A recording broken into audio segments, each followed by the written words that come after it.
হিন্দু না মুসলমান, চাড়াল না মুচি, এ দেখার দরকার নেই।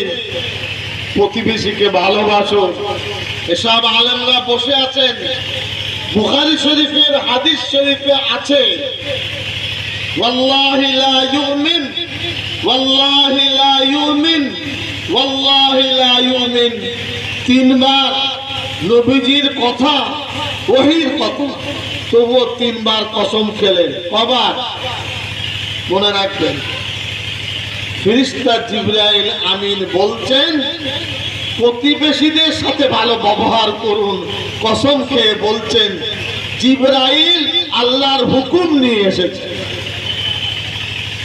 কোন প্রতিবেশীর কাজ, কোন প্রতিবেশী অন্য প্রতিবেশীর জন্য যদি আতঙ্কের কারণ হয়, সে খাঁটি মুসলমান হতে পারবে না।